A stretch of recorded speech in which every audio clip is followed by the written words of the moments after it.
up in Minneapolis against the Twins. A 6:40 first pitch. Vern's on Deck show at 5:30. Seth Lugo, 8-1 with a 1.74 ERA. Pretty good. Hopefully he can snap the little 3-game skid. We'll talk to Vern coming up in a half hour, our Royals Insider. Earlier today, though, Matt Quatrero joined Bob and Josh, and they asked him about Vinnie Pasquantino, who had a little bit of an injury scare. You're going to hear his answer to what the status is for him tonight and the rest of the week coming up after What's Trending. Next up on What's Trending, NBA action last night. The Timberwolves avoided the sweep of the Celtics, getting Game 4 of the series, making it 3-1. As a reminder, no team has ever come back from 3-0 in a conference title series in order to actually advance to the NBA Finals. They await the Celtics on the other end, but at least for one night, the Timberwolves have staved off elimination. Anthony Edwards was very good in the game. They managed to move on and hold on for at least one more game. Might just be keeping it alive for us. Probably. It's like, I've never been swept, and I took pride in it. I'm like, I mean, yeah, that's cool, but you lose a series, you lose a series. Yeah, it only gets interesting again if they all of a sudden get this thing to 3-2. Then you start talking about, oh boy, all of a sudden the pressure shifts back to Dallas. 3-1, the pressure is still plenty on Minnesota. But if it got to a 3-2 series, then maybe we could start talking again. Next up on What's Trending, a big deal handed out in Houston to their wide receiver, Nico Collins. 3 years, $72.5 million, $52 million guaranteed for the wide receiver with the Texans that had almost 1,300 yards last year. So they've got Nico Collins locked up for a couple years. They got Stephon Diggs on basically a 1-year contract. Obviously, Tank Dell, who's coming off of an injury, and then also had the offseason shooting where he was unfortunately a victim in a shooting at some club, but he's supposed to be ready for the start of the season. Yeah, I mean, that definitely was probably scary in that moment, but at least help them help them move. At least he's okay, right? I guess at least on that end. Next up on What's Trending, the Clippers have agreed to a contract extension with local guy Ty Lue on a new long-term deal to make him one of the NBA's highest-paid coaches, according to ESPN. Steve Ballmer of their owner, Steve Ballmer, had said they've been in negotiations for a while, but they've reached a new deal to keep him as the Clippers' long-term head coach. Good for Ty Lue.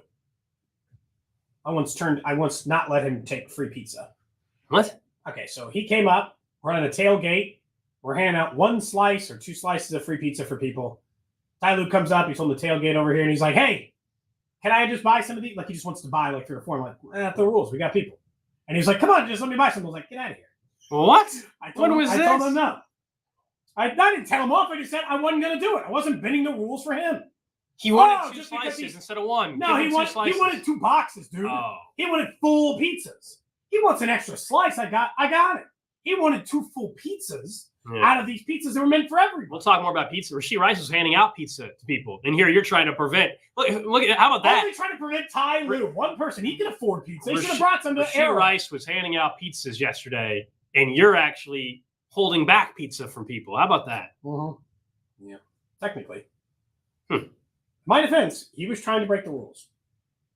That's what's trending. Me, known rule follower. Yeah. I just held him accountable. He thinks he's different just because he was a high school basketball star, is an NBA head coach, is a really nice person. He's all those things. He's super nice. 5-year, $70 million contract for Tyronn Lue. Woo!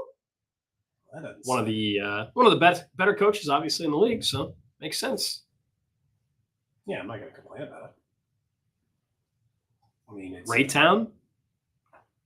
He was a really great player in his time.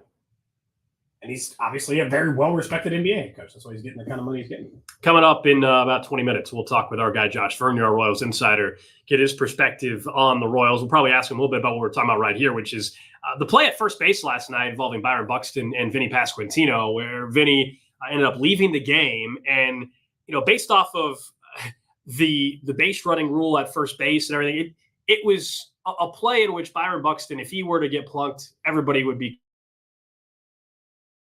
The Twin side, I think they would understand that, hey, you kind of did that to our guy, injure one of our players. You might catch one in the back a little bit later on in the series. I think they should brawl. I'm ready for a brawl. Don't need a brawl. Time for a brawl. I don't need a Hit brawl. Buxton, get everyone all pissed off. The Twins try to retaliate, even though they started it. Royals ended it. Then they'll have to go back out and hit some Royals player.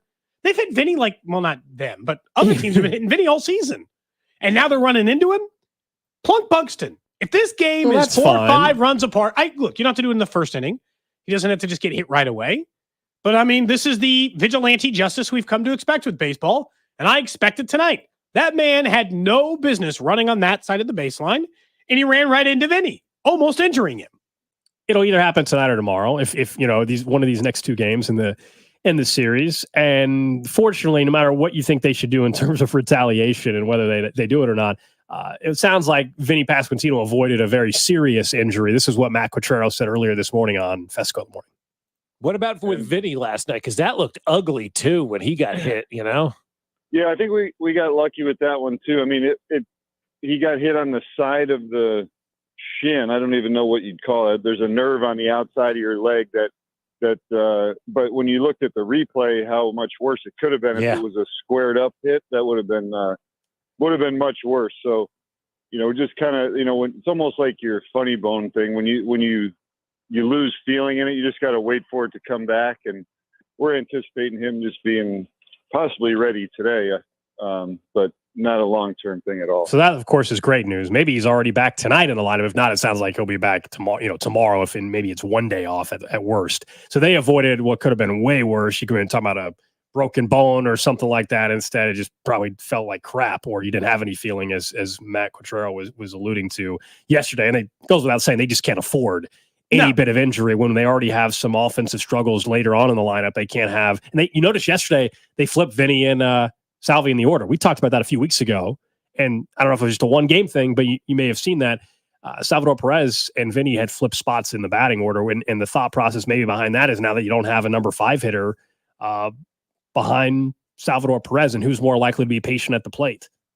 Vinnie, probably still over Salvi, and so if you don't have protection behind Salvi, maybe it helps to have Vinnie in a spot where there's not protection behind him, because he's just going to be more patient at the plate. Yeah, I mean, he will. And look, we already talked about this with no Massey. It's like you can't afford Vinnie to miss serious time. I mean, couldn't have afforded to miss serious time. You would have been in real trouble had this turned into a serious injury. That's part of the reason I'm like, and Buxton, look, he's been injured a lot of his life. He should understand. Maybe not injuring another player by being reckless across the board, which is obviously what he was doing. He was being reckless at best. If I'm being generous to Buxton, he was being, I don't think he tried to hurt Vinnie, but he was definitely reckless is probably a fair word. Did he set out to injure Vinnie Pasquantino? I don't believe that. Did he not really give a damn and just was like, sure, just do whatever the hell he felt like? I think so. I don't think he's intentionally said, I'm going to try to knock Vinnie out of this game. I don't think so that's a bit either. But also, tempers flare a little bit, and we'll see how that thing goes tonight. From the Royals' perspective, and look, this winning or losing streak followed right by the winning streak. There's a lot of different ways you can look at it. You can look at it from the very obvious, which is, okay, they're 4-10 against potential AL playoff teams, and that should concern you to a point, but only if what we had said earlier is true. It should only concern you if you think it stops them from being in the playoffs. The new goal for the Royals. Starting now, new goal is get the Royals to the postseason. They're too good. They're 12 games above 500. They're pacing for 98, 99 wins, whatever. You need to think about playoffs. If that, losing against good teams, is going to prevent them to go to the playoffs, then we're having a different conversation. I will say, some of those AL playoff teams happened earlier in the year before they had kind of gotten their feet wet. And they're 2-3 on this road trip. They win today. They're 3-3, 3-4 road trip before they come home against good teams. I have a hard time sending myself into panic mode over that, Gold. I understand the idea to want and live and die every day by the Royals right now because it is very tempting to do it. But them being 4-10 against AL playoff teams doesn't concern me yet. Talk to me at the All-Star break. Hell, talk to me at the end of June, probably, where they face 5 more playoff teams this month. The Guardians twice, the Dodgers, the Mariners, whoever. And then maybe I'll entertain it being a bigger problem. But right now, it's a 3-game losing streak, which means they've won 8 of their last 11. In a weird way, it's it just depends on how you look at it. It's only concerning if suddenly they're not beating up on the bad teams. And then that's how you end up, falling further back in the division or whatever it may be. They're 12 games up, above 500, I should say. And when you are beating up on the bad teams, and if you're going to have a 4-10 record against AL playoff teams or perceived AL playoff teams, worry about that in the playoffs. Now, if you think that, hey, there's no way they're going to keep beating up on the bad teams and that's going to continue, well, then that just means that the team as a whole is going to start winning fewer games and is going to fall back and they've got all these problems. But if it's just like, well, what does it matter? They're going to lose to the good teams anyway. Worry about that in the playoffs. This team, as we said earlier, hadn't been in the playoffs since 2015, obviously. Like I'm not concerned about that record yet. Now, as we get further, if all of a sudden in the division, they're losing a bunch of games in the division, if they're 0-for against the Guardians, there's repercussions to that and concerns in terms of making it.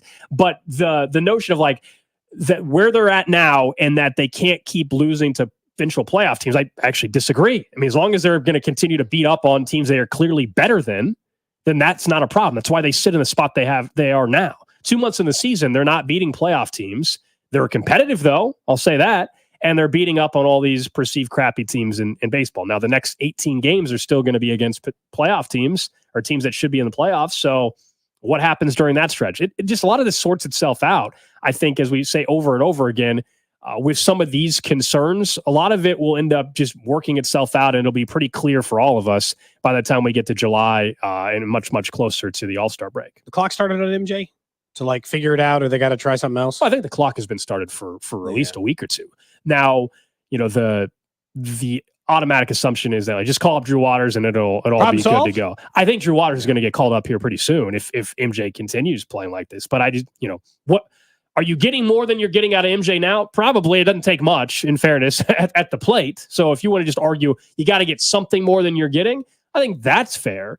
But I also think we've seen Drew Waters. One, he struggled to stay healthy. He also might just be kind of a 4A player himself. So, do I think that is solving everything? No, but the longer this continues, where you have nobody to occupy the fifth spot and you're searching for answers, at some point you are going to make the switch and see what happens. And in the meantime, they're going to have to play a lot of small ball and continue pitching really well. And honestly, even last night, again, the bad starts for the Royals starters aren't that bad. Cole Reagan's left the game and it was, 3-2? Like, okay, I can live my life. It's 3-2. You took, 78 pitches to get out of the first inning. You managed to get through 5. The game was close. I think the run in the 8th bothered me more than Cole Reagan's start. He walks the leadoff guy, comes around to score, and you're like, come on.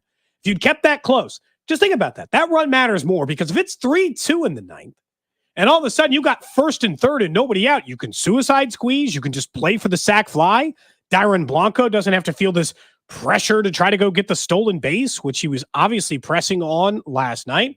You've got more ability, more flexibility. Those key moments, and I think people pointed out, the Royals have been hitting way above their skis with runners in scoring position.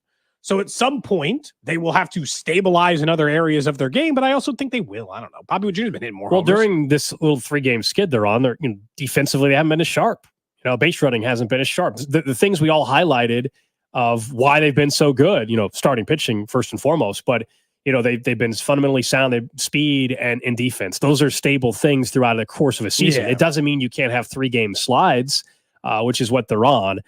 Do I think suddenly they're just now not going to be a good defensive team? No, of course not. But it's pretty easy to figure out why they haven't been winning in these 3 games. I mean, starting pitching hasn't been quite as good, and they're making some defensive errors. They're also making some errors on the base pass. I mean, that's the formula that they have to win.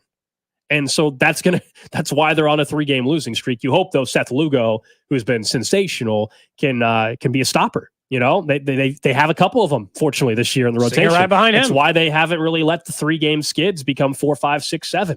Adam Schefter, hopefully they can do that again. Go ahead. Tweeting out just a minute ago, he said, Chargers are being dropped against Scotty Scheffler, ending a, as he put, legal saga that began with images of the world's top male golfer being arrested and handcuffed in Louisville. Good. Dude, when that video came out, and that cop was like, he drugged me, my pants were ruined. And then you saw that, he's just kind of near the car for a minute. You're like, come on. What was going to be the benefit? Drop the charges. Please don't sue us. Let's all move on with our lives. Now, he is forever going to be. That image will be remembered always there by forever. Yeah. They took him down to the station. They handcuffed him all over a misunderstanding. That was wild. No, I would say majority of people were extremely supportive of Scotty Scheffler. From the minute he had, the public on his side, if you will, from nobody actually thought he, even before there was evidence, people were like, oh, there's no way he did this. Nobody actually, I think, thought he did it to begin with. Now you get the confirmation of charges being being dropped. And this just makes the most sense considering the images and the video that have been released since. I just didn't add up. They were just And, like, he's the nicest person on the planet. There's no way. Who's the nicest person at 6'10"? That's essentially the count. Is it Drew? It's probably Drew. It's not me. It's not you. Drew, I think, is probably high on the list. Drew Kling, maybe, but Drew is probably number one right now. I think Kling can still be biting sometimes. Drew, for the most part, is just like he hadn't been here long enough. It's not soured enough by the end. It's just still too young to be Drew's beaten down by life like the rest of us. I think Drew would be the number one on the list. Thank you.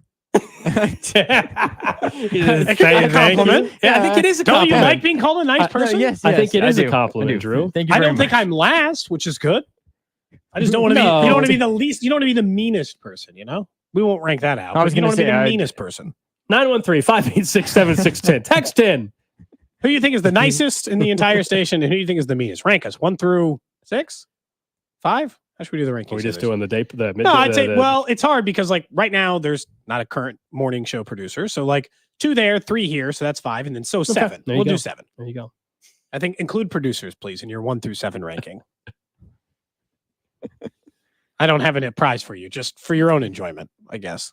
Mainly for ours, I think. At this point, mainly for ours at this point. you were talking about Yeah. you were talking about pizza earlier. I was, this hour. and not giving Ty Lue You did pizza. not give Ty Lue pizza. Did you see who was handing out pizzas? I mentioned Rasheed Rice. It's a good thing, helping out the community. I did think it Boy, was nice. Double R. We out here in some waters and some pizza in the summertime. Everybody got to eat. You know what I'm saying? It's great weather. Let's do it. So this video play, he's handing out pizza right now to the homeless, which is obviously a great thing that he's doing. Just they did a whole music video edited for it. What? Okay. Let me say the obvious here. It's obviously a very good thing. This is the kind of thing he should be doing. He should Absolutely. be handing pizza out, doing community service work, engaging in his community in a positive way versus the incident that had taken place in the speeding accident. This is the obvious PR win of the century where you just go out, you do some nice things for the community. And I'm not going to hate on people just because like, well, you should be doing that. No, I don't care if you have to or you don't have to, or you should or you shouldn't. When you do nice things for the community, I will applaud you. Why is it a music video? That's just what he wanted to do. The stylized That's what he wanted to do. cinematography on this feels very weird. It makes it feel a little too much for social media. It's one thing to post it or to have somebody post it, but when you start playing the music behind it, it's got a weirder vibe.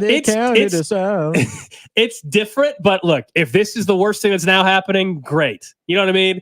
This is the step in the right direction for Play some DJ Khaled for over the Rasheed Rice, right? Handing out pizza to the homeless. You know, applaud him for doing that. I haven't seen a music video kind of set up like this, but it beats the alternative. All right. What would your music video have been, Cody, if you denying Ty Lue pizza? I mean, what would That's that a very have different. His would be like slowly walking away, right, to that like sad, Incredible Hulk music.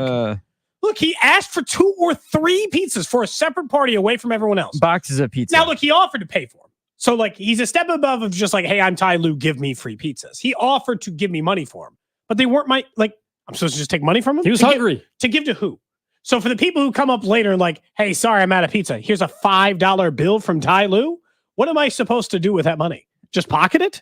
Then I'm incriminated in this. I've given away pizza that's supposed to be for everyone. I've taken Ty Lue's money. I've kept it for myself. We just talked about it though. If Jason Kelsey said, if you don't get caught, then it's fine. You could have given Ty Lue the boxes and taken the money and pocketed it.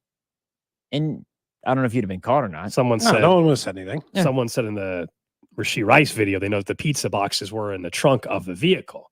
And they were wondering whose vehicle. I have no idea. Oh my goodness. I don't know. He was handing out pizzas. Which is a nice, It was objectively nice thing, thing and to it do. looked like there was like a homeless encampment or something like that he visited and passed out pizzas. He could use the PR. He should do it once a week until training camp. Yeah. Or 5 times a week if that's what keeps him busy. Whatever, man. We've talked That's about good. this. Having too much free time, I think, is still where athletes do. Like, I don't think unintentionally. I think the same thing might happen to me if I were in my 20s, had money, and then they said, hey, you don't have to work for the next 2 months. I'd be like, well, time to get in trouble. Like, I probably would have been that at 23 years old. If I had a stack of cash and unlimited free time for the next 6 to 8 weeks, I probably got mixed up in it a little bit, man. I'll be honest with you. So, like, I don't think that I'm above some of that or different than that in that society, but like, I don't know. It's just like it makes me feel so weird. I About was encouraged to do this actually. Last week I was coming up. Encouraged to do what? I was coming up the building, and somebody from the other side.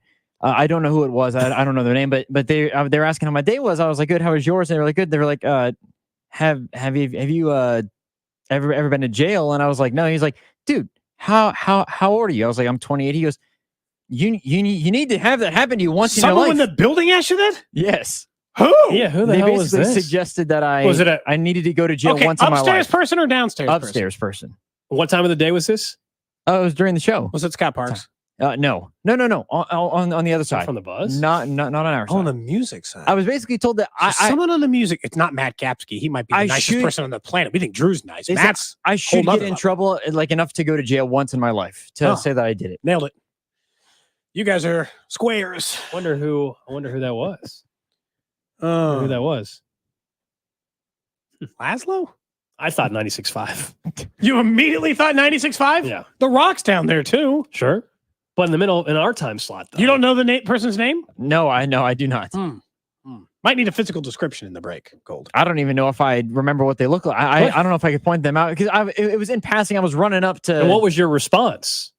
You just said, I agree? I or just laughed. you just laughed it off? I just laughed, unlocked the door, and came back over to this side.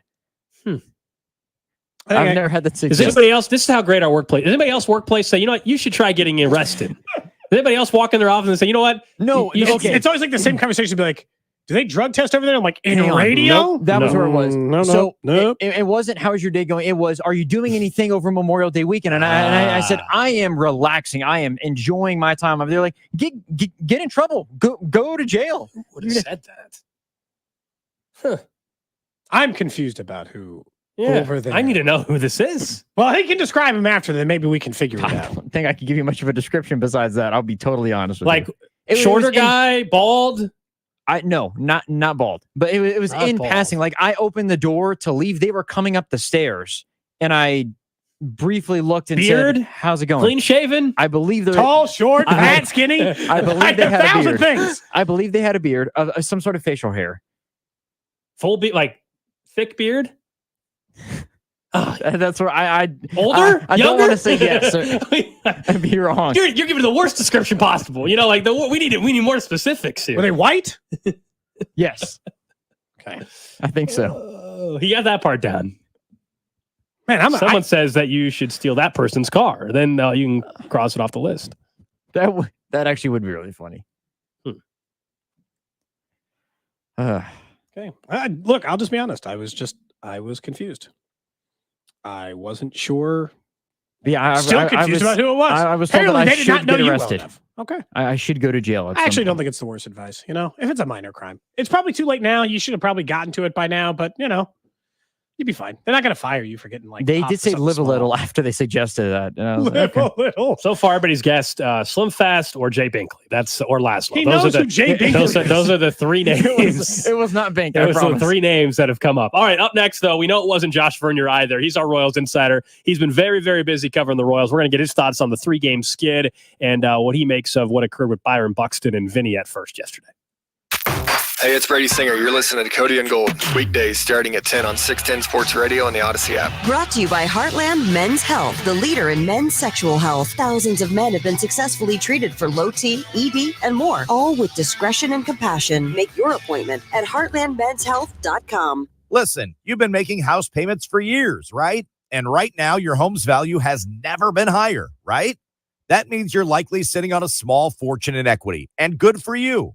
That's cash you could use to help secure your retirement, solve all your financial burdens, enable you to travel, everything you want. The catch is you're not ready to move. No problem. You don't have to with TrueHold. Sell and stay leaseback program. This is a genius financial strategy. You sell your home to TrueHold while its value is high. You bank all the equity in cash now, and you can stay as long as you like with an easy, affordable lease. And TrueHold pays property taxes, insurance, and maintenance. TrueHold unlocks your wealth without uprooting your life. Get a TrueHold offer now while your home's value is sky high. Call 1-844-TRUEHOLD or visit TrueHold.com. The smarter, faster way to cash out without moving out. Truehold.com. Around here at Wrangler, we are all excited for spring. The longer days, the warmer nights. When you've got your pick of shorts and jeans, either works just fine. Blue skies, open roads. Wrangler, for the ride of life. Are you the parent of a 2 to 7-year-old? Listen closely for an exciting free radio offer.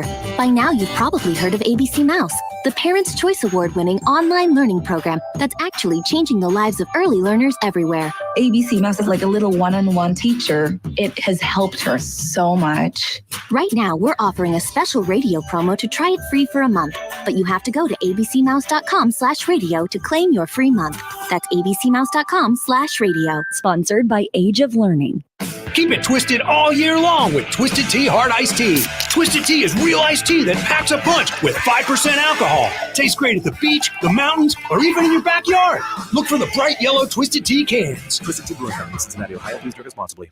We're talking with Dr. David Bach, board-certified urologist at Kansas City Urology Care. What's the most important thing men should know about prostate cancer? I would strongly recommend PSA testing. It's a simple blood test. It's inexpensive. And basically, every male over 50 should be having this PSA once a year. Prostate cancer is the second leading cancer killer of men. And why should they go to KCUC? We not only treat more prostate cancer than anyone else in this part of the country, we also start with cutting-edge diagnostics to offer the most precise diagnoses of prostate cancer using ultrasounds and MRI. We can offer surgical, medical, and radiation types of treatments. And even for men who require additional therapies, we're able to offer all that at a single site.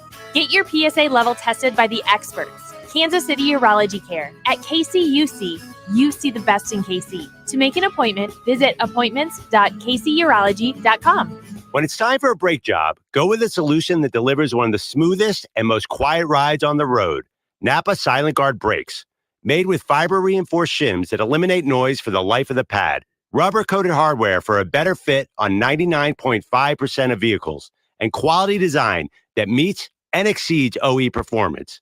Napa Silent Guard brakes deliver the stopping power and performance drivers demand in their vehicles. Available now at Napa locations nationwide. On the battlefield, there's a saying America's military men and women live by. Never leave a fallen warrior behind, ever. Off the battlefield, Wounded Warrior Project operates with the same goal. Wounded Warrior Project was created to help our men and women returning home with the scars of war, whether those scars are physical or mental. Wounded Warrior Project. We never leave a fallen warrior behind. Ever. Learn more about what we do at woundedwarriorproject.org. All right, so there we were, cruising through the new open-air zoo when I realized that the park was closing in like 15 minutes. Luckily, we were in my Nissan Rogue. With its powerful VC turbo engine, wow, we had time to see all the animals. Whoa! And outrun a few! Drive the Nissan Rogue. I'm Kareem Abdul-Jabbar. I learned about atrial fibrillation the hard way. My symptoms would come and go. Shortness of breath, fatigue. I kept going. Then I got so lightheaded, I couldn't. My doctor said I have AFib, so I'm about 5 times more likely to have a stroke. Other symptoms, irregular heartbeat, heart racing, chest pain can come and go, but the risk of stroke stays. If you have symptoms, tell a doctor. Visit notimetowait.com. Sponsored by Bristol-Myers Squibb and Pfizer. Hey everyone, it's Ted from Consumer Cellular, the guy in the orange sweater, and this is your wake-up call. If you're paying too much for wireless service, you don't have to keep having that nightmare. Consumer Cellular has the same fast, reliable coverage as the leading carriers for less. And for a limited time, new customers receive their second month free when they sign up and use promo code MONTHFREE by May 31st. So why keep spending more than you have to? Seriously, wake up and call 1-888-FREEDOM or visit consumercellular.com. Taxes, fees, and other third-party charges will apply. See website for additional details. Memorial Day deals are here at Lowe's. Right now, save big on Scott's Naturescapes mulch. Get 5 bags for just $10. And there's more. Get up to 40% off. Plus, save an extra $50 on every $500 you spend on select major appliances. These deals are selling fast, so start shopping now. Lowe's knows summer savings. Valid through 5/29. Mulch excludes Alaska and Hawaii. Appliance savings vary based on purchase. See Lowe's.com for details. Selection varies by location. While supplies last. Hi, we're Comparion Insurance Agency. Right now you're thinking, Comparion? Never heard of them. We know. We also know that you have no idea that Comparion Insurance agents are local and provide expert advice. So to help it stick, we're going to say local agent 4 times in the next 15 seconds. Ready? Go. Our local agents know you and your community. Our local agents offer insurance from top carriers. Our local agents have minty fresh breath. Find us at ComparionInsurance.com. Comparion Insurance Agency. Local agents, expert advice. And there's number 4. Sponsored by Tropical Smoothie Cafe. At Tropical Smoothie Cafe, summer is our season. And we're kicking it off with a free 12-ounce Island Punch smoothie for National Flip Flop Day. Grab your flip-flops and head to your local cafe on May 29th from 2 to 7 p.m. Terms and conditions apply.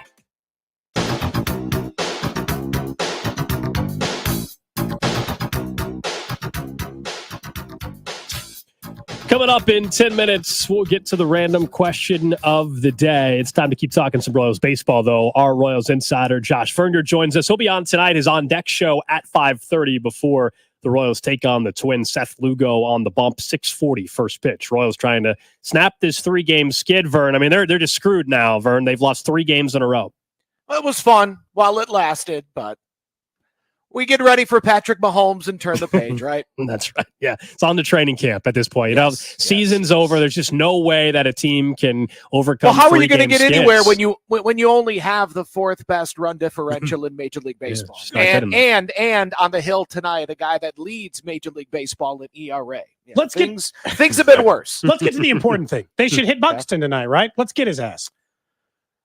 Well, sure. I'm always down for a little bench clearing action, especially if I'm not involved. I love watching it happen. Yeah, same. But I don't really think anything nefarious was happening last night with Byron Buxton. To me, he's the last guy that would go out of his way to injure someone else because of the possibility he could injure himself. This guy's, the center field version of Adalberto Mondesi for the past few seasons in Minnesota. When he's on the field, he's outstanding, but he's hardly ever on the field. So I don't know him well. Everything I've heard about him would spit in the face of him doing something dirty. No, I don't think so either. But I think at some point, I think every Cody good just team wants has to that brawl. moment. He's been wanting a brawl for months. I do. You know what? I feel like when the Royals were good, they fought. George Brett was throwing himself out of the dugout at people. The Royals were having Kane Holio. When the Royals are good, they're fighting. I'll just be honest. Yeah. Well, what it is the other teams in 2015 were testing that squad in April. I believe they got hit 13 times in the first 15 games in that 2015 season because other teams were trying to find out, are they really about it?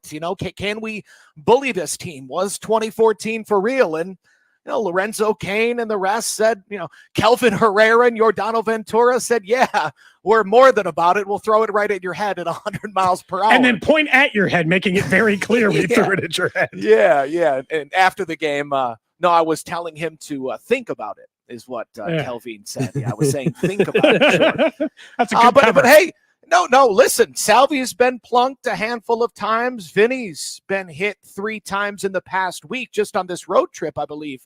He's been hit 3 times. So maybe teams are starting to test this team's toughness, their mettle, their togetherness. So I'm always down for a fight. During this little skid, though, it seems like some of the things we obviously have discussed about what has allowed them to have this kind of start to the season has been starting pitching, great defense, great base running. And those are things that obviously haven't been up to snuff here during the 3-game skid. Is it that simple?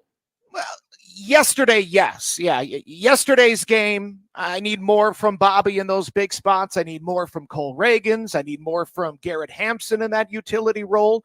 That You're on the team to be league average all over the diamond. You can't be booting the ball in left field the way that he did last night. Dairon Blanco, you're on this team to steal that base. Yeah, last night was disappointing. The first 2 losses, falling to Joe Ryan, I don't think there's anything to be ashamed of there. And then the finale to Tampa, I came away, again, thinking it's a good Royals team, losing to Taj Bradley the way that they did. Michael Wacha gave you a chance to win. The Royals just unable to come through in some big spots offensively. Guys like Bobby and Salvi and Mike Hell had the opportunity. So the first two losses, honestly, my takeaway on that post-game show was, and this is, even in their losses, they have the characteristics of a good team. That was not the case last night. But again, with Lugo on the hill, good news with Vinnie Pasquantino, as we heard earlier today from Matt Quatrero. I certainly expect them to come out and get the win tonight, even though they are surprisingly the underdog in this game tonight. What do you think the odds are, I guess, at this point that MJ Melendez is still with the big league club in 3 weeks? Oh boy. I figure if I said a week, you said sure. But yeah, right. If I say 2 weeks, you start thinking about it. 3, you got to think about it even harder. Yeah, and this is the stretch, right? This is the stretch where we get almost all of our answers, at least the answers we want prior to the trade deadline. This is the stretch. 20 straight games against teams currently in playoff position. The Royals starting off 0-2. To put a percentage on it, honestly, 50-50 right now. Going into it, MJ's shown me nothing to believe that he's going to turn it around in 2024. Great start to the season. The best thing I can say right now about MJ offensively is Matt Quatrero went to him last night in the 9th inning in a huge spot against a top-notch closer. That tells me that Q believes that despite the offensive struggles, it's not a mess in the head of MJ Melendez. So that bodes well, but 3 weeks from now, he could start creeping into his own head because it happened just a season ago. Vern, going back to the bullpen a little bit, because we're talking about like last night, even more so than Reagan's just like struggling and fighting through it and getting 3 runs. His team's down 1, he leaves the game, I'm okay. That run by Hernandez in the 8th, it's the exact same thing the night before where you give up that run late, you run into these problems where you can make the comeback all you want, but if you didn't give up that 1 free run, you might have actually been able to complete it. Could have been 1st and 3rd, only down 1. At some point, do they look to the minors? Is that the first trade they make to add velocity, to add strikeouts to the bullpen? Because that's the thing that stands out. They're one of the worst teams in baseball at striking people out of the pen. Well, man, Carlos Hernandez, to me, is one of their last options within the organization. And that Carlos Hernandez that gave up that run after a leadoff walk, a 10-pitch battle with Byron Buxton, that Carlos Hernandez, Cody, that's the guy that's, with all due respect to him, that's the guy that's been disappointing us for about 4 years now. The guy that we see so much potential in, and he's yet to harness it, yet to commit to it.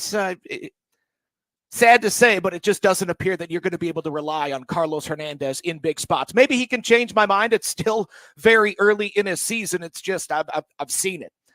So the next option is Will Klein, who we've already seen for a moment in the big leagues. He's continues to put up good numbers down in Omaha. John McMillan is yet to find consistency down in Omaha. He was impressive last year when he came up to the show, but outside of those two names, I think Chris Bubich could be a nice strikeout arm out of the bullpen. If I think he could play that Brandon Finnegan role in August and September if need be. Daniel Lynch, if this team's in it in August and September, he'll move to the bullpen. But as far as that big strikeout guy, the guy that you need to go alongside MacArthur and Schreiber to come in and get that big strikeout, I think you might have to acquire that guy via a trade, and there'll be plenty of them. So the Royals have what it takes to acquire one of those arms. The question's going to be, when do they pull the trigger? Last year, it was end of June when the Royals were, and you started to see some moves happen in baseball. When is it that same timeline? We know the deadline's not till almost August, but when do you actually think, is it just after this 20-game stretch? For me, it would be. I mean, the way that I'm watching these 20 games, to me, the division race started with this series in Minnesota. Yeah, at the end of this 20-game stretch, I think we'll all feel pretty comfortable in what this team needs. And to me, it's about being at that wild card tier. Maybe that's a loser mentality, but listen, nothing that this organization has done, and I've said this before, nothing that they've done dating back to December tells me they're going to be anything but aggressive at the deadline. And they have what it takes to bring in a big name reliever, a slugger, an on-base guy, someone to bolster the offense. But right now, going into this stretch, I don't see a team desperate. I don't see a team that is slipping in the wild card standings, slipping in the division standings. I don't see them slipping off this tier that they're at right now, which is one of the upper echelon teams in the American League. Okay, if you want to say that they're not the Yankees, maybe they're not the Mariners and the Orioles, fine. But they're on that next tier, that playoff caliber tier. If they begin to slip and we wonder, are they a wild card team? If that happens over the course of these remaining 18 games, well, then I think the front office steps on the accelerator, because you must be in that wild card tier. It must be obvious that this team has what it takes to last 162. So if, Vinnie is banged up at some point and Massey's out for a while, if something happens to this rotation, it'll be clear that they need to do something. And everything that I've seen from this team tells me they'll pull the trigger. Is everything magnified, though, right now also towards the bottom of the order when you mentioned Massey, who was one of their better hitters, actually, in the month of May until the lower back injury again. And now, who the heck's the five? I mean, we just talked about MJ. It's not been him. You can't count on him. Nelly, can't really count on him. I mean, who is that five hitter right now? They don't have one. Right. And, I think it's a similar conversation happening in Cleveland right now. And I think it's a conversation that has happened in Tampa for years. But that's what this team was put together to be. Now we hope, and but I guess I can't say it's what they were put together to be, because the hope was Massey would be there, MJ would be raking, Velasquez would be running into home runs, and you would be 6-7 deep in the lineup. Yeah, that was the hope, that was the dream. But when you bring in Matt Quatrero, when you make a commitment to the analytics to try and winning in the margins, the way that Cleveland does, the way that Tampa does, what they do so well is they get all 13 position players to showcase excitement for their role, what they bring to the ball game every single day, how they help their team win. It's not always big names. It's not like what we saw in 14 and 15 where it's the same 8 names every single day in the lineup. Terry Francona always was mixing and matching. Same with Joe Madden and Kevin Cash in Tampa. That's what Matt Quatrero and J.J. Piccolo have built here. And now with the loss of Massey and a banged-up Vinnie Pasquantino, it's on picking the right time to go to MJ, to go to Velasquez, Adam Frazier, Garrett Hampson, and the rest. Those guys need to, when given the opportunity, get the job done. Don't need big numbers, just what your role is. I need you to execute that role. Hampson didn't last night. Bobby didn't last night. Dyrone didn't last night, and that's why you lost. One thing Gold and I both says, we don't think it's going to take 105 games to win the division. How many do you actually think it takes to win the Central? I still think it's like 91. Yeah, I'd put it right around there. High 80s, low 90s, no doubt. For as much as I want it to be about the offense, for as much as I want it to be about which team, Cleveland, Kansas City, Minnesota, who can find that 5-6 hitter that lengthens the lineup, that allows you to bang with the big boys for the final 2 months of the season. For as much as I want that to be the case, this is going to come down to pitching. It's going to come down to the Royals rotation, the Cleveland bullpen, and the Minnesota pitching staff. Who can maintain, who can stay healthy, who can give their quality but middle of the road offenses, who can give them a chance. Royals, I think, have the best defense and the most team speed. I think they have the best rotation. And with a few moves, their bullpen can be good enough, especially when you imagine Alec Marsh and a Chris Bubich, a Daniel Lynch joining them for the September push. It's going to come down to pitching, and Lugo, Singer, Waka, Marsh, Reagans.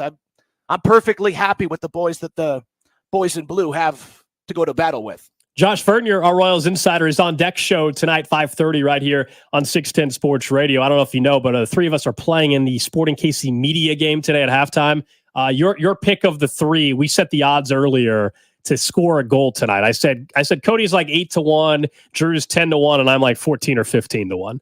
Yeah, I'll bet Cody on that, because I haven't watched one of these before, but he said he's going to slide tackle. He said he's going to slide tackle. Yeah, slide tackle, maybe pick the ball up, run it to the net, set it down, kick it in. That sounds We're like all on the same team, but I'm convinced that if Drew had a breakaway, Cody would steal the ball from his own teammate to score. That's fair. Is it a goal or not? Especially if the kids are there, Cody. You got to do it for the kids. They'll never remember that you pushed a little girl over to get the ball. They'll just remember Dad got nice. Yeah. Did the goal get scored? They're not going to care. Right. Bottom line business. That's right. All right, Vern. Appreciate it, man. Thank you. There you go. That's Josh Vernier. You'll be listening. Tonight is On Deck Show, and of course for post game after hopefully Royals snapping the 3-game skid. And yes, we are playing in the media game tonight. Are your kids going? Done. Okay. Are your kids going? My kids are not going. Okay. I don't think they put it on TV. They can maybe watch on the live stream video they send later. Yeah. But I didn't know if your kids are going to be in the stands. But we'll be there tonight. 7:30 is kickoff. Halftime of the media. Halftime will be the media game. So if you want to watch us embarrass ourselves, head out to Sporting tonight. Buy some GA tickets, and we'll be hanging out in the second half after the media game. Cody will have icy hot on his knees and foot, and we'll be chilling. I don't need you to give a pep talk either. Like if something's going on, I don't need you, Cody, to be like, he's not going to give you a pep talk. Okay. That's Aaron Ladd. There are hype men in this. Aaron, for sure. I'm about business. I am a lead by example player. Okay. Oh, I act. It's not about the speeches. That's not my thing. Aaron definitely is the rah guy. He'll get us going. Yeah. I'm talking about like direction. Cody's not going to worry about I'm not talking during about the game. I'm talking. What are you doing? Oh, that you're not going to listen to my mine. better. He's not going to. There's too many people on the field. There's not enough strategy. Everybody's just playing. Nobody's actually trying to get the formation of the team set. We're supposed to be playing a 4-3-3. All we know is there needs to be some people willing to play defense, but in general, it's like, let's see, there's 17 of us. It's like 12 up front. Okay. That's what it is. Yeah. Always. Yeah, 12 up front. And then if somebody breaks through, the goalie's left with it's just 7 people trying to shoot the ball. Yeah, it's like a 12-5 formation, okay? That's basically what it is. It's something like that. There's 17 of us on each team. 12-5-1. Yeah. That's it's 12-4-1. Yeah, something like that. That's the layout on the field. Let's get to the random question. Random question. For you, Gold. For you, Drew. Over in the text line, 913-586-7610. Currently on the live stream over on Twitter, Twitch, YouTube, and Facebook. I'll be honest, I'm working through a new system, but it is up and running, and I can see the text in there, so that's got to count for something. I did see first. I was going to make this about a segment later, but you see they called off the search for the alligator? Just going to let him be free now. Well, he's just a free alligator now. He's just kicking it. He's just free now. It. If you can avoid the authorities for this period of time as an animal, let him roam. Is he out longer than Chiefsaholic, or will someone run into him on accident? There can't be that many alligators just floating around Kansas City. Real question. How are they going to actually Chiefsaholic? Like eventually you find them. It's it's that person. How do they have? Is the alligator tagged? Alligators are in Kansas City. Is the alligator tagged? I would assume so for starters, but also if it's tagged, how many free range alligators are there in this entire city? Probably just that one, right? They're not native to this climate. So what you think there's going to cruising around? You just told me that the search is like there's going to be a manhunt here, well, an alligator hunt, and now they're not looking. I'm saying if you saw an alligator walking around, it feels like it's probably that alligator. But it's not like it's just going to be chilling down Mission Parkway, man. It's going to be in some remote creek woods. It's going to be somebody's going to stumble upon it maybe in their backyard. You got to be careful. You got some little kids up wherever this is at, though. That's not what my random question is, though. It's up in the Northland, by the way, so it's closer to like where my kids would play in the woods. The question I have for you today, though, is when is the last time when you got into something and you're like, I'm in too deep? As in, I can't handle this. Because this happened to me last night as I was working on our own personal streaming stuff. I was typing things into like deep coding command search bars on the broadcast laptop. Yeah. Do I have a computer science degree, you might ask? I do not. Am I capable of that? No. But I am very guilty of... We were all asking, by the way. We were all wondering if you had a computer science degree. Is it working? It is not. So I was at one point last night when I started typing some stuff, I'm like, I'm in too deep. I'm in too deep. I don't know what I'm doing. And now I might make this thing worse. There's a couple of other times in my life. One time I was changing a water pump in a car and I got like an hour and a half into the fix because the water pump was in the very bottom. I'm like, what am I doing here? Look how many bolts are out of this thing. There's way too many pieces out of this car for my level of ability to fix it. And that was like, those are some of the examples of my life where I'm like, I'm in too deep. I've gone too far. This is beyond my comfort limit and I should have called it off somewhere else. Text line says I'm more interested. The text line, unfortunately, is saying that about the alligator. That's what they were in to talk about. Yeah, it's probably. They said the alligator's mouth was taped shut, obviously, while I was at the school, but that's why it's going to. Oh no, it's going to die because it can't. Yeah, its mouth is shut. So that's not good. Yeah, everybody's saying they think the alligator might have died because that's way sadder. Yeah, I just thought he was going to be a free alligator. Dang, that got bleaker in a hurry. Dang. Yeah, well. Don't run off. So much for my random question. I should have brought up that alligator. I switched quickly. It went from let him be free to, well, don't run off if your mouth's taped shut. Should have thought about that before you ran off. Man. Well, I mean, he didn't know that. He's an alligator. You don't think they think? Alligators think? Not like that. See, like, hey, I'm kind of struggling to breathe here. Maybe I should just go back to where I can't get was. food. I can't breathe. My mouth is taped shut. Maybe just rubbed it against something. You sure that he couldn't have gotten it untaped? How well did they tape it? I'm sure it's like one of those super thick rubber bands that they. Well, I'm assuming they would prefer not come off if it's going to be around children. I'm assuming they tape it pretty well. Regarding your one here, here's promising news. There was an article. This was about another alligator.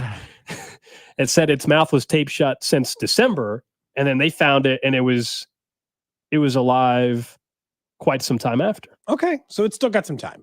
Mm-hmm. That's good. Regarding your random question, Cody, somebody from the 016 said sports card collecting. I feel like that's a good one. You got a handle on it, and then you're like, ooh, there's a lot of different varieties. Oh, yeah. These cards, the value of them matters for so many different reasons. Like you think you got one, but you didn't because of yada, yada, yada. Well, somebody mentioned like Legos and stuff. I've definitely been in the middle of like helping my kids build a Lego. I'm like, what are we doing here? There's a lot of Legos here. Like, a couple hundred pieces, we might be talking. I've never bought one of those like 2,000 piece Legos. No just like, way. what are we doing? I don't have I'm the not doing patience this. for those. I mean, I remember I've told you I will pay the Thumbtack or whatever the app is to build the IKEA furniture to put together. Yeah, the dresser or a nightstand or whatever. If it's something like that. I still don't know why you would pay that. That's the simplest thing ever. My TV, so not my nightstand. The thing I had them, it wasn't the dresser. It was already put together. The TV stand or whatever. That's what I had somebody come and put together. It wasn't. We weren't in too deep. I don't think it's just that my wife and I, when we got our new couch, we went to IKEA and figured everything would fit fine. We bought the stuff, took it down, or in the garage. And the stuff, the stairs? The couch is not. No, the couch is not fitting in my car. That's a bad feeling. And I was like, all right, the box is not fitting in the car. And my wife goes, well, let's take it out of the box and try to put it in the car. I was like, no, I don't know about this. So we unbox the sofa, all the pieces. Still, yeah, that feels like an in too deep situation. Like, what are we doing? Are we gonna unbox? Is this a good idea? And it's still not fitting. Well, my wife wanted to get a U-Haul, and I was like, I do not want to pay for U-Haul. We're gonna figure it out. So you can also do is it Home Depot? One of those you can just rent like a pickup truck for 2 hours or whatever. So we did that when I had to move a mattress. We ended up moving the seats all the way up as far as they can go. I had God bless my wife. I had Bree in the back. And I was like, okay, so this door shuts. I'm going to need you to sit in the back and hold this, like pull this door. The side door in the back would not shut. It wasn't shutting. She had to hold the door. Closed. And I was like, Terrible. this is super. This is super ghetto, but we're going to make it home. We're going to make it home. Part of it, I put in the trunk as well. I'm driving slow. We hit a hill, and I was like, oh no, this is not good. Someone else says they were in the back of a cop car with their suspect, realized they shut the door. That was when they realized they were in too deep. Time. Yeah. Look, not that long ago. Happened out in San Diego, I hear. Yeah. A couple of years ago, when it had been like 10 plus years since I had driven a stick and I was like driving a stick, I was like, I'll say it, like the first couple of blocks, I'm like, what have I done? What am I doing? I can't drive a car like this anymore. Once I got used to it, it was fine. But it was like those first couple of blocks, you had regrets. Instant regrets that you had made some bad decisions to be like, should I be on the road? Because when they asked me to pick up the piece of furniture, she's like, hey, you can back this all the way up to the house. I'm like, no. It's like, what do you mean? It's like, it's really heavy. You can back it all the way up to the deck. It'll be a lot easier to load in this truck. I'm like, I'm not doing that. I'm not backing this truck in the first time driving a stick in 10 years to the back of your house. Because then what happens? How does this story end when I don't understand the clutch to gas ratio as I'm rolling in reverse? No chance, lady. I'll just carry it. Like you got to draw a line somewhere. The worst feeling is when you have no choice but to keep going. Like you feel like you're in over your head and you're like, I have nowhere to go. Yeah. I've done it now. I have to do this. That is the random question of the day. Combination random question of the day. Up next, we get to the 1 o'clock hour. One thing that NFL players appear to be pushing for, and it could mean a big time change to the NFL offseason. That's next. Cody and Gold. If the Royals win the World Series, I will get, and you can mark it if you want, but I'll get everybody this tattooed on my body. Who gives?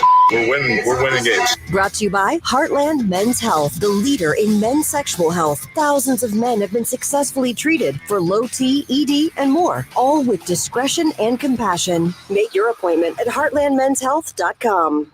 Erectile dysfunction affects many men in America today, but it's not just the man who's affected, it's often their partners. But successful treatment of ED can truly bring relationships back to life. This is Jeff, the CEO of Promenic Restorative Men's Health, and that's why I'm pleased to announce the opening of our newest location of Heartland Men's Health right here in North Kansas City. As a Promenic affiliate, Heartland Men's Health is part of a group that has successfully treated tens of thousands of men over the last decade with treatments that are shown in medical studies to be effective in well over 90% of men. And unlike wave therapy groups or online pill sellers, we offer a variety of treatments to get you the results you want. You could even find you're performing like you haven't in years. So call Heartland Men's Health today. Your initial visit is only $99 and includes a medical consult, blood work, and if medically advised, a test dose. And if that test dose doesn't work in the office, your visit is free. Call 844-447-6600 or go to heartlandmenshealth.com. That's heartlandmenshealth.com. We have 3 offices, Overland Park, Independence, and now North Kansas City. Looking for a new show to dive into? Well, go to Hulu and see what's new because Hulu has new stuff all the time, like the full season of FX's epic limited series Shogun, FX's new international spy thriller, The Veil, starring Emmy and Golden Globe winner Elizabeth Moss, and don't miss the all-new crime series Under the Bridge, inspired by shocking true events and starring Riley Keough and Lily Gladstone. It's all new and it's streaming right now on Hulu. Are you the parent of a 2 to 7-year-old? Listen closely for an exciting free radio offer. By now, you've probably heard of ABC Mouse, the Parents' Choice Award-winning online learning program that's actually changing the lives of early learners everywhere. ABC Mouse is like a little one-on-one teacher. It has helped her so much. Right now, we're offering a special radio promo to try it free for a month, but you have to go to abcmouse.com/radio to claim your free month. That's abcmouse.com/radio. Sponsored by Age of Learning. Do you have 3 ex-wives and your current trophy wife wants a life insurance policy 3 times the size of the policies you had to purchase for your previous mistakes? If so, you need to call Big Lou at Term Provider, 800-700-6898. Big Lou is intimately familiar with your problems, and if you're 50 or 60 years old and in reasonably good health, a $1 million policy should only cost about $100 to $200 per month. Big Lou may have a solution for your previous policies as well. You may even save enough money to lighten the load on your new $1 million policy. Remember, call Big Lou. He's like you, except he's only on number 2. Call Term Provider at 800-700-6898. That's 800-700-6898 for $1 million in term life insurance that you can live with. Call Big Lou at 800-700-6898. 800-700-6898. At Tropical Smoothie Cafe, summer is our season. And we're kicking it off with a free 12-ounce Island Punch smoothie for National Flip Flop Day.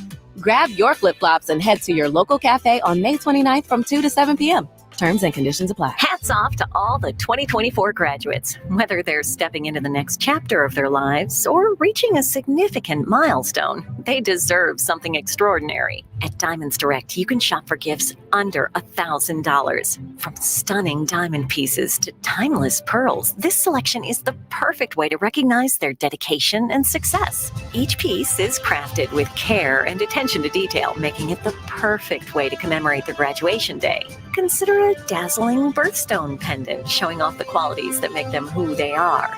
Or perhaps classic diamond studs to complement the graduation attire and serve as a lasting reminder of this achievement. At Diamonds Direct, we understand the importance of honoring milestones, and we are here to help you find the perfect gift. This graduation season, let Diamonds Direct be your partner in celebrating their journey. Diamonds Direct, where milestones shine brighter. Explore our grad gifts in-store or online at diamondsdirect.com.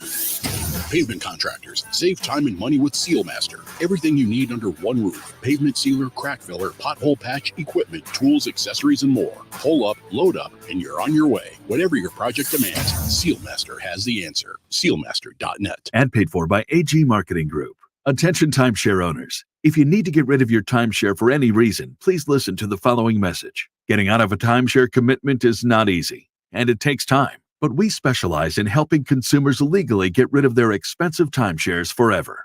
Can't get the vacation dates that work for you? Maybe you felt taken advantage of or forced into the timeshare? Maybe you just can't continue to shoulder those monthly payments any longer. If you need to eliminate your timeshare commitment, then you need to take down this number.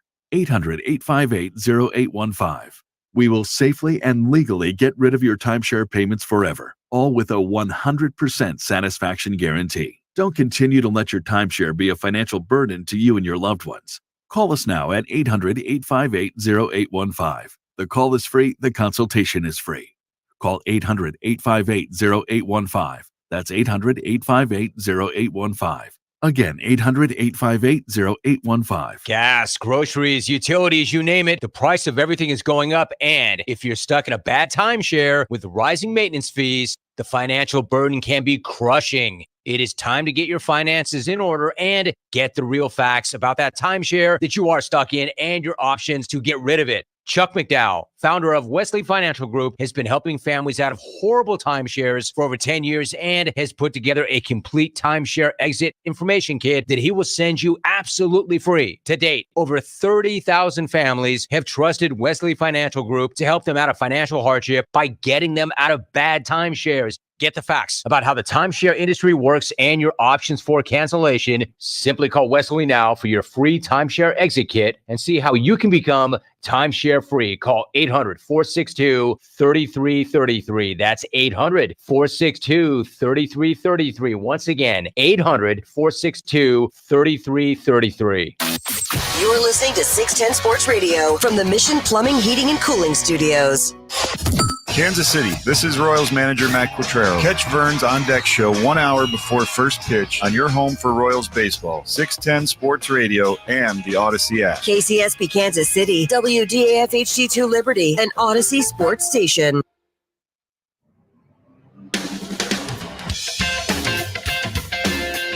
One o'clock hour here on Cody and Gold. Alex Gold, Cody Tapp, Drew Nixon with you. Social media rumors right now.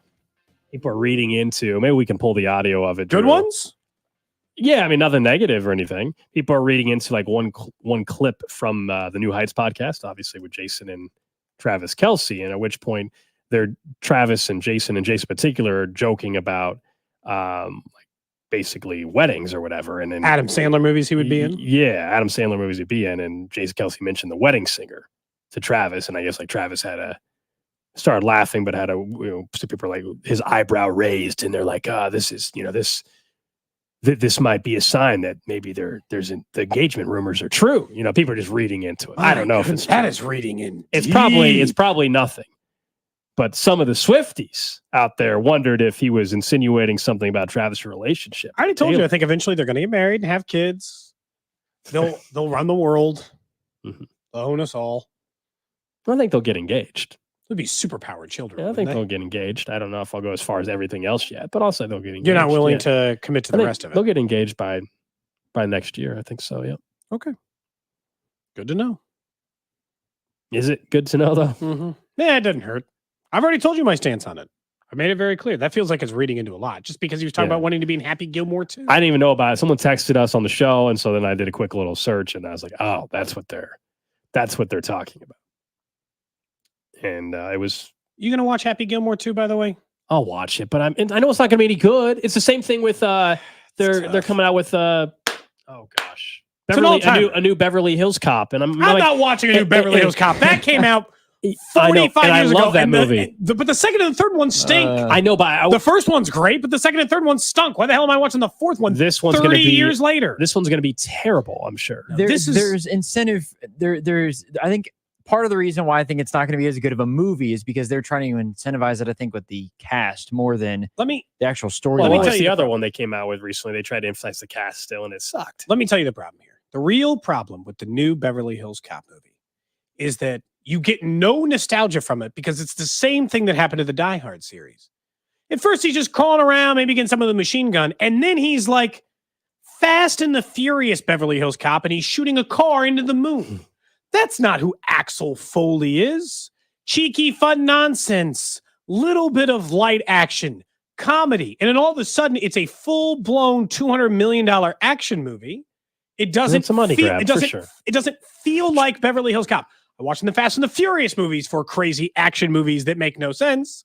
Beverly Hills Cop had a different vibe. Oh, I know. Now they're just trying to make it. a big budget action movie. It's no good. I love Beverly Hills Cop, but the new one is called Beverly Hills Cop Axel F, rated R, returns July 3rd. And it says Axel Foley returns to Beverly Hills after his daughter's life is threatened for a family reunion that includes old pals John Taggart and Billy Rosewood to uncover a conspiracy. I mean, I'm glad that they got that. That did feel important.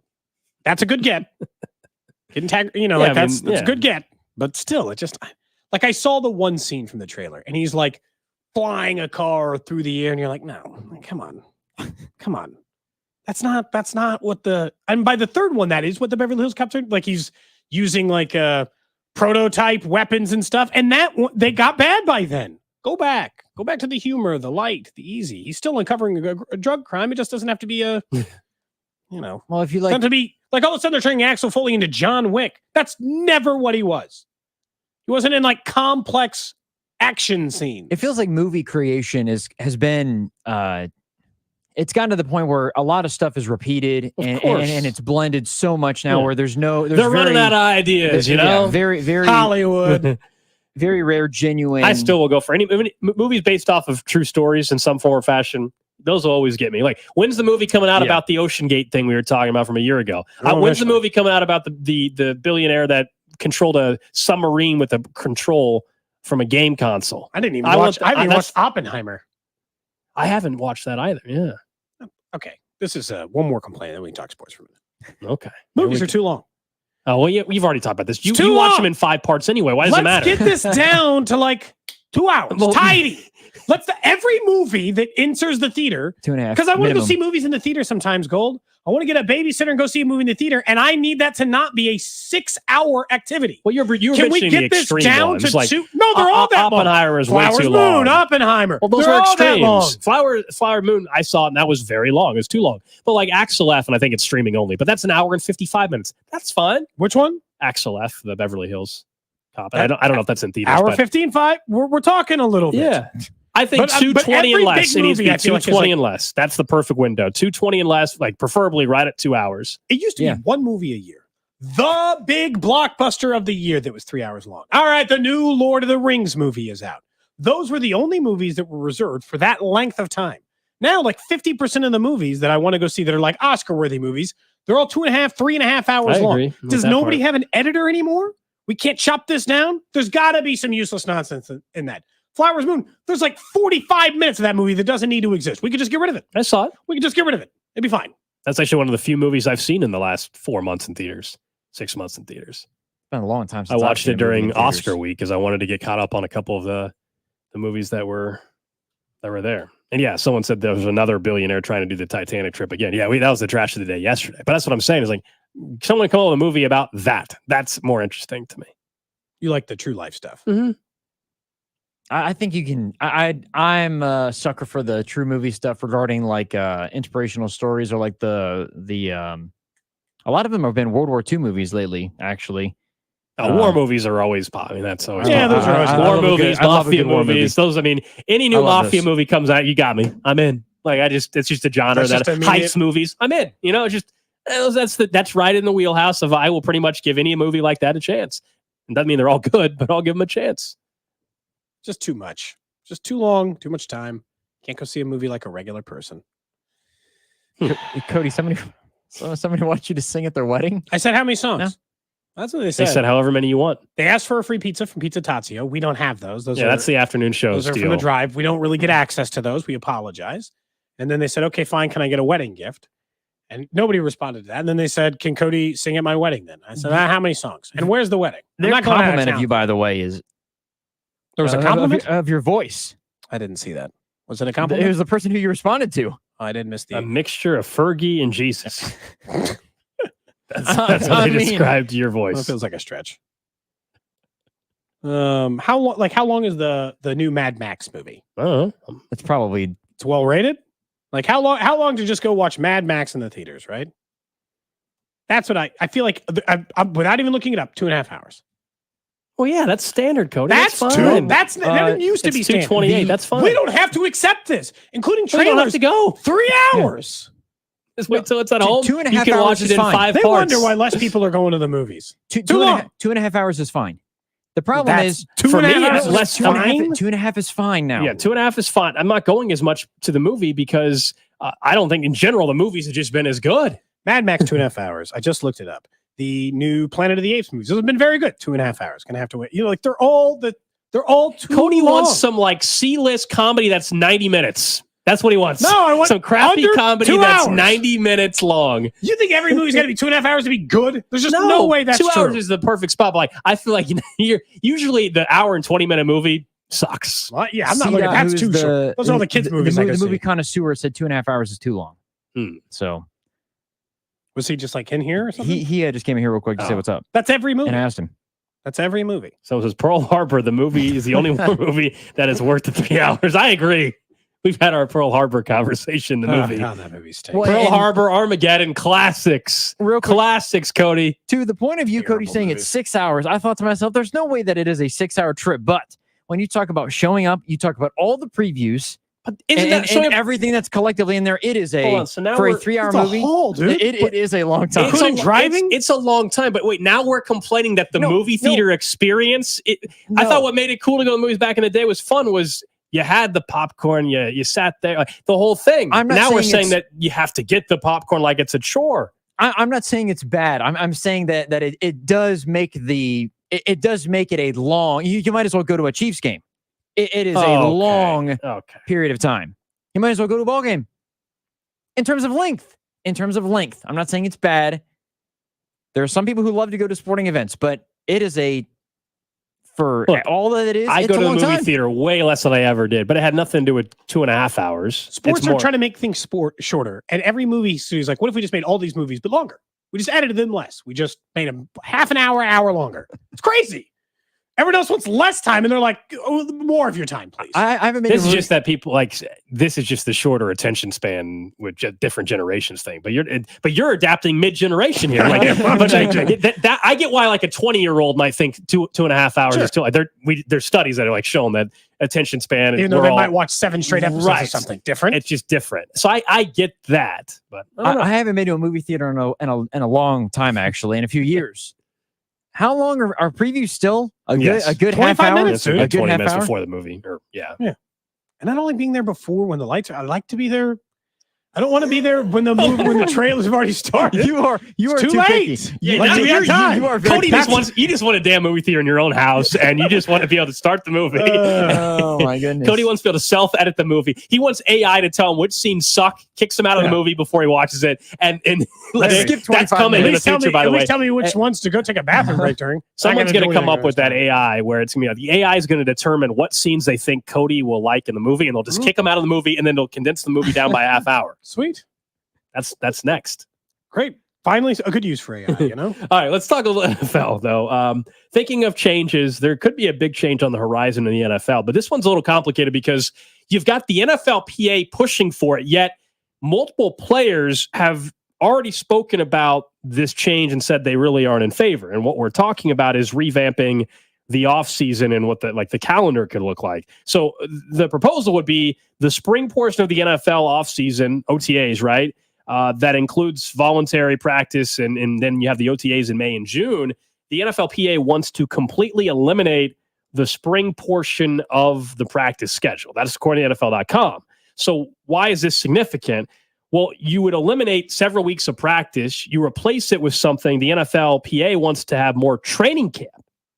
So if OTAs went away, you'd have a longer ramp-up period for training camp. That means players would have some form of training camp as early as mid-June or early July. Woo! I'm guessing in this case it'd be in Kansas City, not in I St. Joe doubt the they're whole going to time. have the players for 2 months in a dorm room. But why would players be for this? Yeah, they don't have to show up till later, theoretically, but I'm do not you sure think anyone's players want a training camp like setup in June?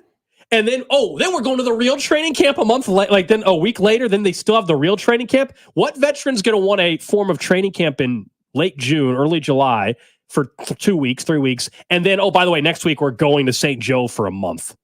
No. Here's what's confusing about this. Is that the report is that this is what the NFLPA wants. But then there's other reporting that says the players don't. And the Jeff Darlington and a couple of other media people were obviously getting source stuff from the coaches who hate it. The coaches who feel like it just ruins their off season with their children. summertime with their kids, and they can spend time with their children and actually see them versus the bonkers hours they expect, coaches to live at NFL facilities during that time. And so if that's the case, it's like, well, then what? I mean, who's for this? The 32 representatives and the NFLPA president? Yeah. Maybe you should listen to your constituents on this one and not do this. Also, this doesn't make any sense. The slow grind of it. Come in town, practice for a week or two, go have a month off, come back, practice for 3 weeks, have a few weeks off, and then come back before the full grind. That actually makes sense to me. You get to see them, you give them the playbook, you get used to it, and then by the time training camp fires up, we're all on board. What seems wrong with that? This seems like it's setting up for the mistake that the NFLPA makes every single time the owners start to have a big ask. In this case, it's 18 games. And is this going to be the thing? Like, because you're right. The front office and coaches are already saying that they don't really like the change proposal. So what, the NFLPA is going to push for something like this that doesn't really seem necessary in exchange for the 18th game, so they're going to get really nothing. The owners will gladly, you'll give us the 18th game, we just have to tell you don't have to show up until June? Sure, deal. Okay, you don't have to show up until June. So the NFL offseason, if you didn't make the playoffs, you would be done on January 5th, and you wouldn't have to show up again until mid-June. But why? I mean, I get the amount of time off, but also, God, if you're the owners, like we just talked about, a big amount of money and a bunch of time off. Is that a good thing? Or is it better to just have the structure, see them a little bit, keep those relationships, move on to the, you know what I'm saying? Like the certain thing that goes in there. I don't understand the idea that what if we just made it one big, long, continuous mess versus space out the things we can space out? Like that seems like the easier approach other than the travel part, right? The travel part becomes a challenge because then you have to like, leave town, come back. Leave town, come back. But I think when you're an NFL player, the travel part doesn't seem like it's that big of a deal. Somebody on the text line suggesting that it's being pushed by players who want to be away from those cities like Buffalo or Cincinnati. Yeah, especially Cincinnati, Drew. Yeah, that's true. I mean, I could see that. All right. Yeah, I mean, I don't know if that's how much jurisdiction do. You would assume that all of the players get a voice in. Well, they all could vote if it's a proposal like that, but we know how this has gone with some of the players. You've had the players during the CBA negotiations. The JJ Watts back in the time. When they were going on with negotiations, they would be for something, but remember, it's the entire players union can't afford. Like the star player can afford sitting out for something.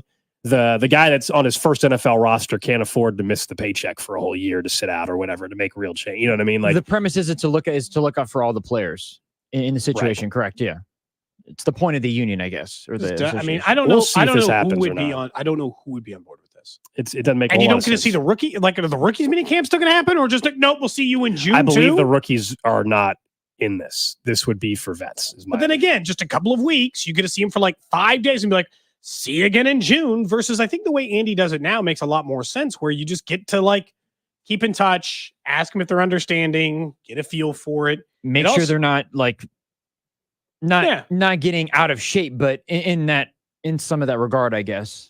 It just seems weird. It just seems like a weird setup, and I don't know why anybody would be on board with it. That's all. If it actually happens, it wouldn't be till 2025. It's now this offseason is obviously already underway. I'll tell you right now, if the league is asking for 18 games, and we know pretty soon they're going to be, the commissioner and the owners are going to ask for 18 games because there's a big, giant pile of money that comes with it. Do not ask for anything until they make that request, and then start thinking about the things you actually want.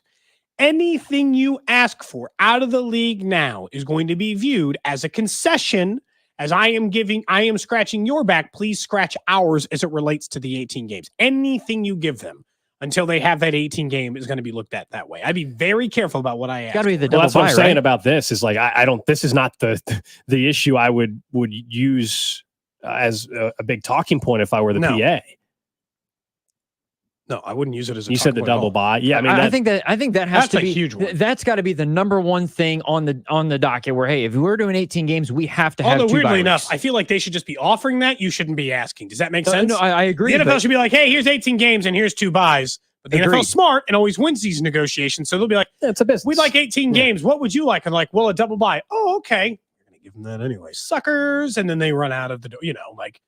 Feels like every negotiation between the NFLPA and the NFL ends that way, where the NFL's like, those idiots, we would have given them so much more had they just thought to ask for the things that they actually cared about versus the things that they're asking for. Like, we won't test for we didn't care about that anyway. Deep down, as I was saying earlier, like the owners know that the players union, they're never going to be willing to actually hold out for anything firm for a long period of time.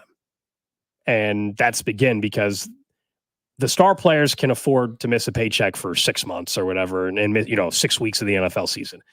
But a majority of the members of the league, they're not, they're making more money than you and I, but like they're not making the 10, they don't have $10 million guaranteed contract. There's plenty of guys that are first year in the league, second year in the league, making vet minimum, and their career could be done and they can't afford to sit out. And so that's why nothing ultimately really changes on the players' side, where we don't say, oh man, the owners got the better end of the deal. Yeah. Is there anything that would cause there to be like a legitimate strike where they're like, yeah, we're not doing this? Is it 20? When the actual CBA's up, maybe. When the actual CBA's never seen them strike, but not in the NFL, really. No, but the CBA, whenever that's up, that would be the one time where it can actually get interesting again. Yeah, that's about it. I don't know to who this benefits, other than the fact you get like 4 months off, which is nice, I'm sure. But the longest strike period, there was